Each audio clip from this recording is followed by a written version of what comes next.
ಚರ್ಚೆಗೆ. ಎಂತ ಮುಂದೆ ಚರ್ಚೆಗೆ ಹೋಗುದೇನು? ಇರ್ಲಿ, ಮೊದಲೆಲ್ಲ ಬೇರೆ ಇರ್ತೀವಿ. ಮೊದಲೆಲ್ಲ ಯಾವ ಕಾಲದಲ್ಲಿ?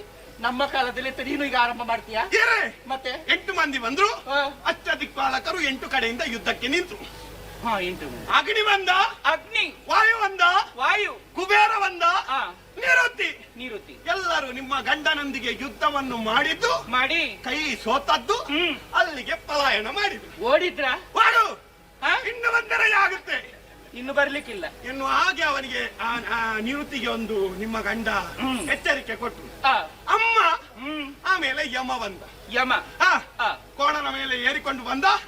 ಯಮನಲ್ಲಿ ನಿಮ್ಮ ಗಂಡ ಯುದ್ಧ ಮಾಡಿದ್ರು, ಅವನನ್ನು ಕೂಡ ಓಡಿಸಿ ಬಿಟ್ರು. ಓಡಿ ಹೋದ. ಯಮ ಎಲ್ಲಿಗೆ ಹೋದ ಅಂತ ಇಲ್ಲ, ಹೋದ ಒಂದು ಪತ್ತೆ ಇಲ್ಲ. ಆದ್ರೆ ಕೋಣ ಇತ್ತಲ್ಲ, ಕೋಣ ಮಾತ್ರ ಕೆಳಗೆ ಕಂಬಳಕ್ಕೆ ಹೋದಂತೆ. ಕಂಬಳ ಪಾಪ ಅವನು ಬಿಟ್ಟು ಹೋದ. ಕಂಬಳ ಗೊತ್ತಾಗ್ಲಿಲ್ಲ. ಕಂಬಳ ಅಂದ್ರೆ ನೋಡಿ, 2 ಇದು ಇರ್ತದೆ, ಇದು ಪಟ್ಟಿ ಇರ್ತದೆ. ಅದರಲ್ಲಿ ಅದು 4 ಕೋಣಗಳು ಇರ್ತದೆ. ಅಲ್ಲಿ 2 ಈ ಕಡೆ 2.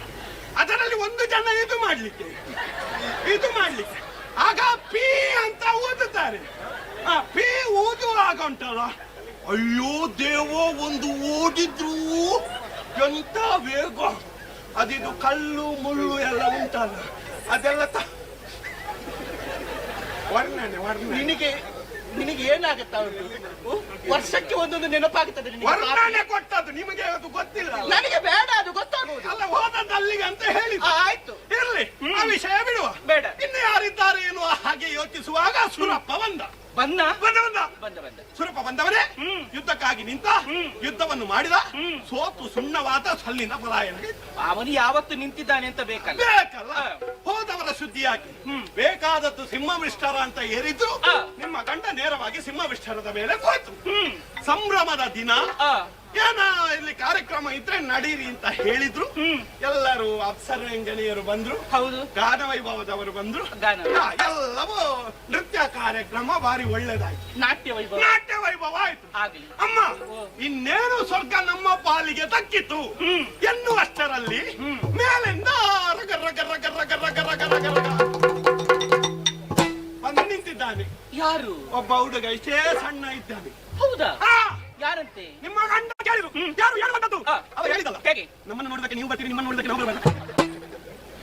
ನೀನು ಇವತ್ತು ಏನೋ ಒಂದು ಮಾಡಬೇಕು ಅಂತ ಹೇಳಿ ಬಂದದ್ದು ನಿಮ್ಮ ಮಾತ್ರ. ಸಮಸ್ಯೆ ಇಲ್ಲ. ಆಯ್ತು, ಹೋಗ್ಲಿ.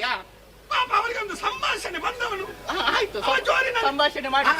ಆಗ ನಮ್ಮ ಕಡೆಯಿಂದ ಒಬ್ಬ ಹೇಳಿದ. ಏನು? ಅಲ್ಲೇ ಇರುವಾಗ, ಬೇಕುಂತ ಬಂದದ್ದಲ್ಲ, ದಾರಿ ತಪ್ಪಿ ಬಂದ. ಇವತ್ತಿಗೆ ಮುಗಿಸ್ತೀಯ, ನಾಳೆ ಇಲ್ವಾ? ಹೋಗುವುದಕ್ಕೆ ಮನಸ್ಸುಂಟು, ದಾರಿ ಮಾಡಿ ಕೊಡಿ. ಈ ದಾರಿಯಲ್ಲಿ ಹೋಗು. ನನಗೆಲ್ಲ ಬಂದವನಿಗೆ ಯಕ್ಷನಿಗೆ ಯಕ್ಷ ಅಂತ ಅವನ ಹೆಸರು. ಹೌದಾ? ಯಕ್ಷರಾಜ ಪಿಂಗಳಾಕ್ಷ. ಏರೇ ಇರ್ಲಿ, ಅವನನ್ನು ಮತ್ತೆ ಕಾಂಬ ಅಂತ ಹೇಳಿ ದುರ್ಗುಟ್ಟಿಯಲ್ಲಿ ನೋಡಿದ್ರು. ಅವ ಓಡ್ಲಿಲ್ಲ. ಅಲ್ಲಿಂದಲೇ